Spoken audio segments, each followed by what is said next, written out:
پاکستان کی فوجی اور سویلین قیادت کی جانب سے بھارت کے ساتھ تعلقات بہتر کرنے کی کوششوں کے آغاز کے بعد اب پاکستان اور سعودی عرب کے باہمی تعلقات میں پائی جانے والی کشیدگی بھی ختم ہوتی نظر آتی ہے۔ یاد رہے کہ بھارت کی جانب سے مقبوضہ جموں و کشمیر کی خود مختار حیثیت ختم کرنے کے بعد سعودی عرب نے پاکستان کے ساتھ کھڑا ہونے کے بجائے بھارت کے ساتھ جانے کا فیصلہ کیا تھا اور مسئلہ کشمیر پر OIC ممالک کا اجلاس بلانے سے انکار کر دیا تھا۔ چنانچہ جب وزیر خارجہ شاہ محمود قریشی نے سعودی عرب کے اس رویے کی مذمت کی تو سعودی ولی عہد محمد بن سلمان ناراض ہو گئے تھے اور پاکستان کو دیا گیا قرض فوری طور پر واپس مانگ لیا تھا۔ تاہم اب پاکستان اور سعودی عرب کے تعلقات میں کئی مہینوں کے تعطل کے بعد بہتری آنا شروع ہو گئی ہے، جس کی بنیادی وجہ پاکستان کی جانب سے سعودی عرب کے کہنے پر بھارت سے تعلقات بہتر کرنے کی کوششوں کا آغاز ہے۔ لیکن دیکھنا یہ ہے کہ اپنے دورہ سعودی عرب کے دوران army chief general Qamar Javed Bajwa اور وزیر اعظم عمران خان سعودی ولی عہد شہزادہ محمد بن سلمان سے مل پاتے ہیں یا نہیں۔ پاک سعودی تعلقات میں خرابی کے بعد اگست سن 2020 میں جب جنرل قمر جاوید باجوہ سعودی عرب گئے تھے تو ان کی شہزادہ محمد بن سلمان سے ملاقات نہیں ہو پائی تھی، جو کہ انہونی بات تھی۔ تب یہ افواہ گرم تھی کہ سعودی عرب نے پاکستان سے شاہ محمود قریشی کو وزارت خارجہ سے فارغ کرنے کا مطالبہ کیا تھا، اور ایسا نہ ہونے پر اظہار ناراضی کے طور پر شہزادہ محمد بن سلمان نے جنرل باجوہ سے ملاقات نہیں کی تھی۔ وزیر اعظم عمران خان کے 7 مئی کے دورہ سعودی عرب سے پہلے فوج کے سربراہ جنرل قمر جاوید باجوہ سعودی عرب پہنچ چکے ہیں اور اب اس حوالے سے سفارتی اور سیاسی حلقوں میں بحث جاری ہے۔ ISPR کے مطابق جنرل باجوہ سعودی عرب کے سرکاری دورے پر وہاں پہنچے ہیں اور انہوں نے سعودی چیف آف جنرل اسٹاف سے ملاقات کی ہے، جبکہ وزیر اعظم عمران خان ممکنہ طور پر جمعے کو سعودی عرب کے 3 روزہ دورے پر جائیں گے۔ کچھ مبصرین جنرل باجوہ کے اس دورے کو پاک بھارت تعلقات بہتر کرنے کی کوششوں کا حصہ قرار دے رہے ہیں، تو کچھ سے ایران اور سعودی عرب تعلقات کی بہتری کے پس منظر میں اہم قرار دے رہے ہیں، جبکہ کچھ کے خیال میں اس دورے کا مقصد مالیاتی امور پر سعودی حکام سے بات چیت کرنا ہے۔ لیکن بعض ناقدین سمجھتے ہیں کہ فوجی سربراہ کو ایسا کوئی دورہ کرنا ہی نہیں چاہیے جو سفارتی کام سے متعلق ہو، کیونکہ سیاسی قیادت کا کام ہے، عسکری قیادت کا نہیں۔ دوسری جانب سفارتی ذرائع کا کہنا ہے کہ امریکہ میں قیادت کی تبدیلی، جو بائیڈن حکومت کی طرف سے یمن جنگ کی مخالفت اور ایران کے ساتھ مفاہمت کے اعلان کے بعد سعودی عرب بھی اپنے خارجہ تعلقات پر نظر ثانی کرنے پر مجبور ہوا ہے اور اب پاکستان سے بھی کشیدگی ختم کر رہا ہے۔ بظاہر جنرل باجوہ کا دورہ اور اس کے بعد 7 مئی سے وزیر اعظم عمران خان کا دورہ سعودی عرب اسی تبدیل شدہ سعودی پالیسی کا نتیجہ ہے۔ پاکستان اور سعودی عرب کے تعلقات روایتی طور سے گرم جوش رہے ہیں۔ پاکستان نے ہر سفارتی محاذ پر سعودی عرب کا ساتھ دیا ہے، لاکھوں پاکستانی بھی سعودی عرب میں خدمات سر انجام دے رہے ہیں۔ دونوں ممالک کے تعلقات میں پڑنے والی دراڑ میں یہ اندیشہ پیدا ہو گیا تھا کہ اگر یہ تعلقات مزید خراب ہوئے تو اس کا اثر سعودی عرب میں کام کرنے والے پاکستانی تارکین وطن پر مرتب ہو سکتا ہے، جو پاکستانی معیشت کے لیے تباہ کن اثرات کا باعث بن سکتا تھا۔ مارچ میں سعودی ولی عہد شہزادہ محمد بن سلمان نے وزیر اعظم عمران خان سے فون پر بات کی اور انہیں سعودی عرب آنے کی دعوت دی تھی۔ اس طرح دونوں ملکوں کے تعلقات میں برف پگھلنا شروع ہوئی تھی۔ لیکن وزیر اعظم کے دورے سے عین پہلے جنرل قمر جاوید باجوہ کا دورہ سعودی عرب جہاں علامتی طور سے خارجہ معاملات میں پاک فوج کی بالادست پوزیشن کو واضح کرتا ہے، تو اس کے ساتھ ہی اس سے یہ بات بھی سامنے آتی ہے کہ یہ دورہ بھارت کے ساتھ پاکستان کے تعلقات اور مقبوضہ جموں و کشمیر کے بارے میں پاکستانی حکمت عملی کے حوالے سے بھی نہایت اہم ہے۔ پاکستان نے حال ہی میں ایک ریٹائرڈ فوجی جنرل بلال اکبر کو سعودی دارالحکومت ریاض میں نیا سفیر مقرر کیا ہے۔ اس تقرری کو بھی پاک فوج کی اس خواہش کا حصہ کہا جا سکتا ہے جس کے تحت وہ سعودی عرب جیسے اہم ملک کے ساتھ تعلقات کو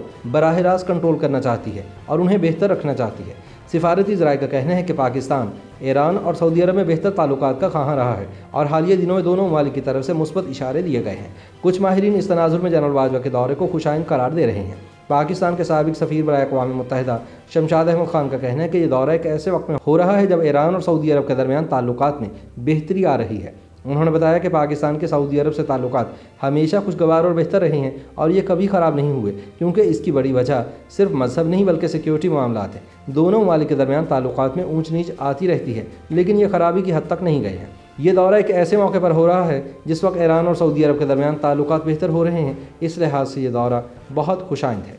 معروف مصنفہ دفاعی تجزیہ کار عائشہ صدیقہ کا کہنا ہے کہ موجودہ اسٹیبلشمنٹ سعودی عرب سے تعلقات کے حوالے سے معاملہ وزیر اعظم عمران خان کے ہاتھ میں نہیں چھوڑنا چاہتی۔ انہوں نے بتایا کہ ماضی میں عمران خان نے ایران اور سعودی عرب کے درمیان مصالحت کی پیشکش کر کے اور شاہی آداب و اطوار کو نظر انداز کر کے ریاض کو ناراض کیا تھا اور بالکل اسی طرح ترکی اور ملائیشیا کے ساتھ قربت بڑھانے کا تاثر دیا تھا، جس کا شاہوں نے بہت برا منایا تھا۔ اب اسٹیبلشمنٹ نہیں چاہتی کہ کچھ اس طرح کی تلخی ہو، کیونکہ سعودی عرب اور امریکہ کے تعلقات ایک نئے انداز میں استوار ہو رہے ہیں اور واشنگٹن چاہتا ہے کہ سعودی عرب یمن کے مسئلے کو حل کرے اور جنگ میں اپنے کردار کو ختم کرے۔ ان کا مزید کہنا تھا کہ اس وجہ سے سعودی عرب کو اپنی سیکیورٹی کے حوالے سے خدشات لاحق ہیں، کیونکہ ہم سیکیورٹی کے حوالے سے سعودی عرب کو اپنی خدمات پیش کر سکتے ہیں، اس لیے ممکنہ طور پر یہ بھی ایک محرک ہے۔ لیکن اس دورے کا مقصد معاشی بھی ہو سکتا ہے۔ ہم چاہتے ہیں کہ ہمیں یہ رعایت مل جائے کہ ہم تیل کی قیمت کی ادائیگی تاخیر سے کریں یا ہمیں کوئی اور مالی مراعات مل جائے، اس کے علاوہ سعودی عرب اور بھارت کے تعلقات بھی بہتر ہو رہے ہیں۔ پاکستان نہیں چاہتا کہ بھارت سعودی عرب کی سلامتی کے لیے پاکستان کے متبادل کے طور پر ابھرے۔ شاید اسی لیے اب پاکستان نے امریکہ اور سعودی عرب کے اصرار پر بھارت کے ساتھ تعلقات بہتر کرنے کا فیصلہ کیا ہے،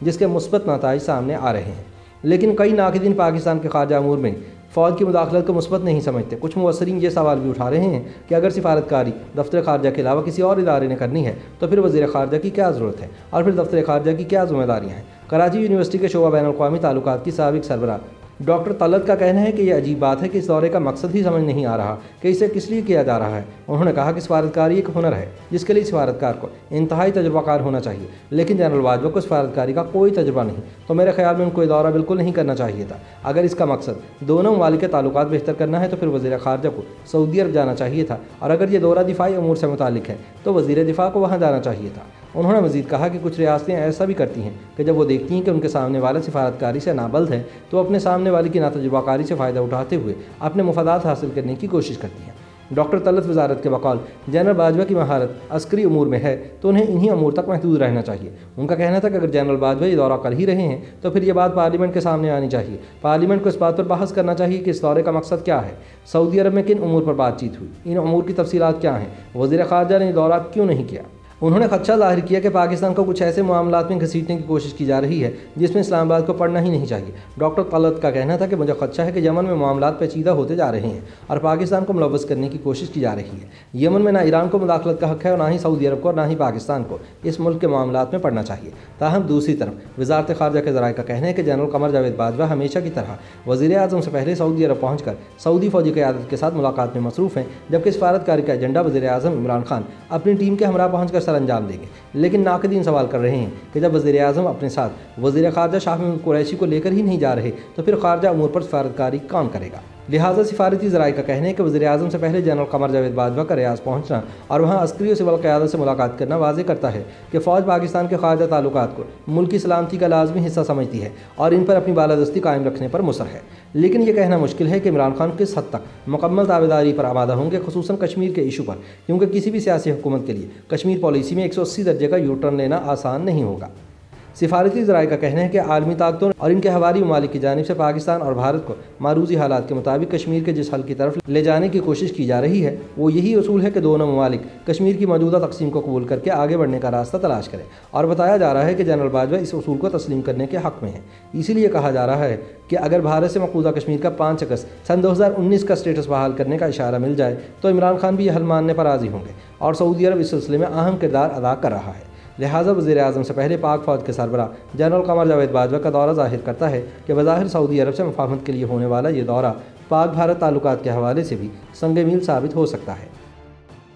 YouTube پر گوگلی نیوز دیکھنے کے لیے youtube.com کی سرچ بار میں googly news T V type کریں۔ گوگلی نیوز کے پیج پر سرخ رنگ کے سبسکرپشن والے بٹن پر کلک کرنا نہ بھولیے۔ YouTube پیج پر اپلوڈ ہونے والی ویڈیوز سے باخبر رہنے کے لیے بیل آئیکن پر کلک کیجیے۔ آپ کو ہر نئی ویڈیو کے بارے میں نوٹیفیکیشن موصول ہو جائے گا۔